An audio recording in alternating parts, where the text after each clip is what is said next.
দর্শক, নেপালের অবস্থা আমরা জানি। নেপাল বিক্ষুব্ধ, নেপাল অস্থির হয়েছে। প্রথমে আমরা এই উপমহাদেশে শ্রীলঙ্কার অবস্থা দেখলাম, তারপরে আমাদের নিজেদের দেশের অবস্থা হলো, এবার এক বছরের ব্যবধানে নেপালে একই অবস্থা হলো।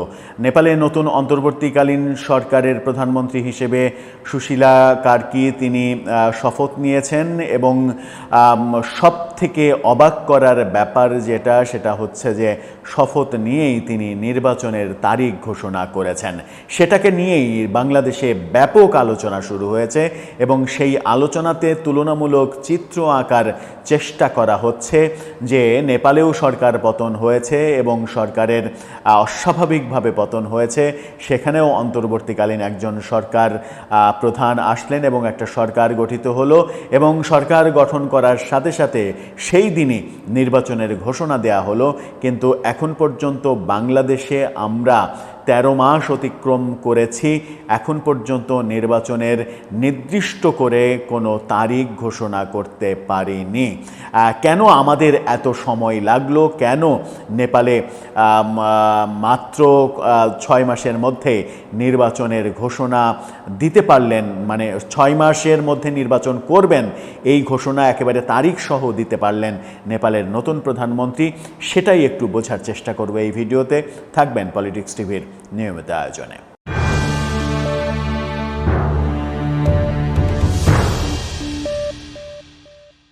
দর্শক, বলছিলাম নেপালে সহিংসতা, বিক্ষোভ, প্রায় 50-এর অধিক, 51 জনের মৃত্যু, প্রায় 2000-এর মতো অপরাধীরা কারাগার থেকে বেরিয়ে গেছে, কারাগার ভেঙে পালিয়ে গেছে। এই যে ঘটনা, এই ঘটনা আমি যদি 2000-এর কথা বলি তাহলে সেটা বোধহয় ভুল হবে। সেটা বোধহয় হবে 13,000। হ্যাঁ, 13,000 বন্দি, 13,000 বন্দি বেরিয়ে গেছে। 1000 জনকে গ্রেপ্তার করতে সক্ষম হয়েছে নেপালের সরকার, বাকি 12,000 এখনও বাইরে রয়েছে। 51 জনের মৃত্যু হয়েছে। তারপরে সুশীলা কার্কি শপথ নিলেন গতকালকে এবং শপথ নিয়ে রাতেই ঘোষণা করলেন নির্বাচন হবে আগামী বছরের মার্চের 5 তারিখে। কি বলছে গণমাধ্যমের শিরোনামটা দেখে নিতে পারেন। সেখানে বলা হচ্ছে আগামী বছরের 5 মার্চ নেপালে নির্বাচন। একেবারে স্পষ্ট করে ঘোষণা দিয়ে দেয়া হয়েছে যে মার্চের 5 তারিখে নির্বাচন হবে। কিন্তু আমরা এখন পর্যন্ত 13 মাস পরেও সেই তারিখটা ঘোষণা করতে পারিনি। নেপালের অন্তর্বর্তী সরকারের প্রধান হয়েছেন দেশটির সাবেক প্রধান বিচারপতি সুশীলা কার্কি। স্থানীয় সময় শুক্রবার রাত 9টার দিকে তিনি শপথ নেন। সুশীলার শপথের কয়েক ঘন্টার মধ্যেই নির্বাচনের তারিখ ঘোষণা করা হয়। আগামী বছরের 5 মার্চ সাধারণ নির্বাচন হবে বলে জানানো হয়। নেপালের প্রেসিডেন্ট কার্যালয়ে প্রেস উপদেষ্টা কিরণ পোখারেল এএফপিকে এই তথ্য জানিয়েছেন। অন্তর্বর্তীকালীন সরকারের প্রধানমন্ত্রীর নির্দেশক্রমে পার্লামেন্ট ভেঙে দেওয়া হয়েছে। 2026 সালের 5 মার্চ জাতীয় নির্বাচন অনুষ্ঠিত হবে বলে জানানো হয়েছে। নেপালের সামরিক বাহিনীর ব্রিগেডিয়ার জেনারেল রাজারামের উদ্ধৃতি দিয়ে শুক্রবার বার্তা সংস্থা আনাদোলু জানায়, বৃহস্পতিবার প্রেসিডেন্ট রামচন্দ্র সব পক্ষকে সহায়তার আহ্বান জানান। অনেক কিছু হয়েছে। সোমবার শিক্ষার্থীদের নেতৃত্বে নেপালের কেপি শর্মা ওলি সরকারের বিরুদ্ধে ব্যাপক আন্দোলন ছড়িয়ে পড়লে কেপি শর্মা ওলি পদত্যাগ করেন, রাষ্ট্রপতি পদত্যাগ করেন। মন্ত্রী এমপিরা রাস্তাঘাটে মার খাওয়ার দৃশ্য দেখেছি আমরা। এতে এ পর্যন্ত 51 জন নিহত হয়েছেন। আহতের সংখ্যা 1000-এর বেশি। পুলিশ বলছে নিহতদের মধ্যে নেপালের 3 জন পুলিশ সদস্য রয়েছে, 21 জন বিক্ষোভকারী, অন্যান্য 18 জন এবং 9 জন বন্দী আছেন। বন্দীদের মধ্যেও 9 জন মারা গেছে। অন্তর্বর্তী সরকার নিয়ে আলোচনার মধ্যে নেপালে থমথমে অবস্থা বিরাজ করছে। দেশটির সড়কে টহল দিচ্ছে সামরিক বাহিনী। এরকম অনেক খবর আছে। মোদ্দা খবর হচ্ছে যে আগামী 5 মার্চ নেপালে নির্বাচন হবে, এই ঘোষণা সুশীলা কার্কি দিয়ে দিয়েছেন। সুশীলা কার্কিকে নিয়েও বিতর্ক তৈরি হয়েছে নেপালে। তিনি খুবই আলোচিত প্রধান বিচারপতি এবং নেপালের একমাত্র নারী প্রধান বিচারপতি। খবর এসেছে, বিভিন্ন গণমাধ্যমে খবর এসেছে 1973 সালে সুশীলা কার্কির স্বামী বিমান ছিনতাই করেছিলেন, বিমান ছিনতাইয়ের সঙ্গে জড়িত ছিলেন। তার মানে মনে হচ্ছে যে কোনো সরকার প্রধানেরই পারিবারিক কিংবা নিজের বিভিন্ন বিষয়, ইতিহাস খুব একটা যে মধুর সেটা বলা যাচ্ছে না। যাই হোক, সেই ইতিহাসের এত ডিটেলসে যেতে চাই না, মূলত আলোচনা করতে চাই যে নেপালে একজন নারী যদি প্রধানমন্ত্রী হয়েই সাথে সাথেই 2-3 ঘন্টার মধ্যেই ঘোষণা দিয়ে দিতে পারেন যে আগামী বছরের মার্চের 5 তারিখে নির্বাচন হবে, একেবারে স্পেসিফিকলি বলেননি যে মার্চে নির্বাচন হবে, বলেছেন মার্চের 5 তারিখে নির্বাচন হবে।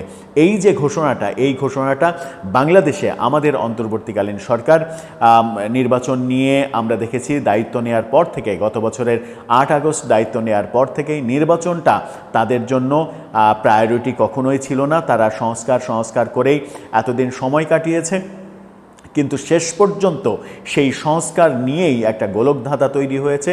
সংস্কারে ঐক্যমত্য হবে না, এটা নিশ্চিত বলা যাচ্ছে।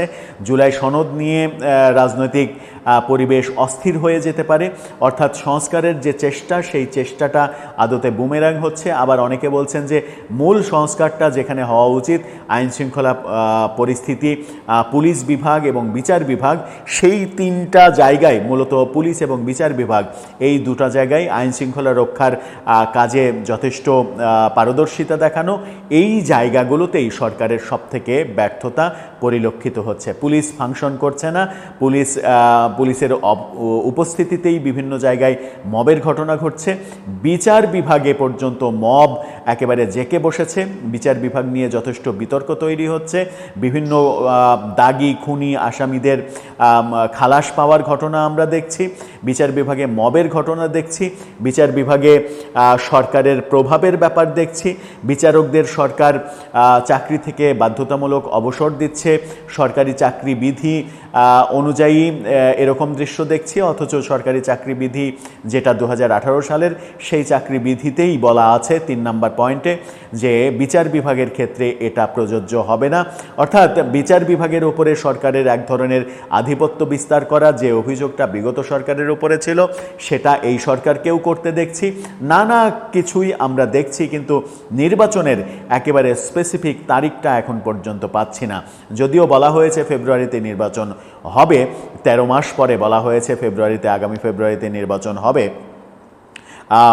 সেটাও 1.5 বছরের বেশি সময় পরে, কিন্তু এখন পর্যন্ত ফেব্রুয়ারির কত তারিখে নির্বাচন হবে কিংবা ফেব্রুয়ারিতে নির্বাচন হবে কিনা সেই ব্যাপারে যথেষ্ট সন্দেহ রয়েছে। কারণ পিআর পদ্ধতি, জুলাই সনদ বাস্তবায়ন, সাংবিধানিক বিভিন্ন সংকট, সাংবিধানিক পরিবর্তনগুলো কিভাবে হবে, বিশেষ সাংবিধানিক আদেশে হবে নাকি আগামী সংসদে যাবে, এরকম নানা ব্যাপার নিয়ে জটিলতা তৈরি হয়েছে। এবং এই জটিলতা তৈরি, অনেকে বলেন যে পরিকল্পিতভাবেই এই জটিলতাগুলো তৈরি করা হয়েছে যেন নির্বাচন আরও বিলম্বিত করা যায়। তার মানে আমরা একেবারে ভিন্ন প্রেক্ষাপট দেখছি। নেপালেও তো একটা সরকারের পতন হলো এবং সেই সরকারের বিরুদ্ধে দুর্নীতির অভিযোগ আছে, এটা আছে, ওটা আছে। নেপালের বর্তমান সরকার হয়তো ভাবছে যে যারা অপরাধী তাদের বিচারের প্রক্রিয়াটা তো চলমান, সেই বিচারের প্রক্রিয়াটা আমাকেই করতে হবে, আমাকেই শেষ করতে হবে, সেটা ম্যান্ডেটরি নয়। সেটা বিচার করার দায়িত্ব হচ্ছে আদালতের। আদালত আর সরকার একেবারে সম্পূর্ণ আলাদা বিষয়। আদালতের কাজ করবে। আদালতে যদি অভিযোগ দায়ের করা হয়, কারো নামে মামলা হয়, আদালত সেই ব্যাপারে সিদ্ধান্ত নেবে। আদালত যেহেতু স্বাধীন, সেই ব্যাপারটাও যদি বাংলাদেশে হতো যে বিচার প্রক্রিয়া আদালতের ব্যাপার, আদালত বিচার করবে, জোর করে বিচার প্রক্রিয়া অনুষ্ঠান করা কিংবা চাপিয়ে দেয়া, এই ব্যাপারগুলোতে সরকার কোনোভাবে হস্তক্ষেপ করবে না। আদালতের মতো করে আদালতকে চলতে দেবে, সরকারের মতো করে সরকার চলবে। অর্থাৎ দুটো কাজই পাশাপাশি হবে। ব্যাপারগুলো যদি এইভাবে সমান্তরালভাবে ভাবা হতো কিংবা ভাবনার স্কোপ থাকতো, তাহলে বোধহয় আমাদের নির্বাচনটাও এত ডিলে হতো না এবং আমরা আইন শৃঙ্খলা পরিস্থিতি নিয়ে এত বেশি শঙ্কার মধ্যে থাকতাম না, যে শঙ্কাটা আমাদের প্রতিনিয়ত আক্রান্ত করছে। আজকেও সামাজিক যোগাযোগ মাধ্যমে একটা ভিডিও দেখলাম, মোহাম্মদপুরে দিনের বেলা প্রকাশ্যে রাস্তায় রিক্সা থেকে নামিয়ে রাস্তার পথচারী থামিয়ে রামদা চাপাতি দিয়ে ভয় দেখিয়ে তাদের কাছ থেকে সর্বস্ব লুট করে নিয়ে যাওয়া হচ্ছে এবং সেটা প্রকাশ্য রাস্তায়, যেখানে হাজার হাজার যান চলাচল করে, কেউ সেদিকে ফিরে তাকাচ্ছে না। এবং ফিরে না তাকার কারণ তো খুব স্বাভাবিক, কে চায় পাশে গিয়ে কিংবা কাছে গিয়ে চাপাতির কোপ খাবে। এই যখন আমাদের আইন শৃঙ্খলা পরিস্থিতি, তখন নির্বাচনটা সবার আগে প্রয়োজন এবং একটা সুস্থির সরকার, যে সরকার সারা দেশে ফাংশন করবে, স্থানীয় সরকার কাঠামো আবার তৈরি হবে। স্থানীয় সরকার কাঠামো তৈরি না হলে স্থানীয় পর্যায়ে উন্নয়ন স্থবির হয়ে পড়ে।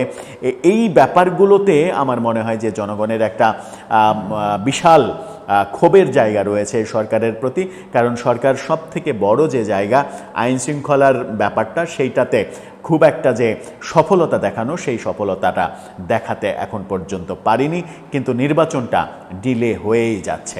দর্শক, আপনার কি মনে হয় এই দুই ক্ষেত্রে, দুই দেশের যে পার্থক্য আমরা চোখের সামনে দেখছি, এর প্রেক্ষাপটে আপনার মতামত জানিয়ে লিখতে পারেন আমাদের কমেন্ট বক্সে।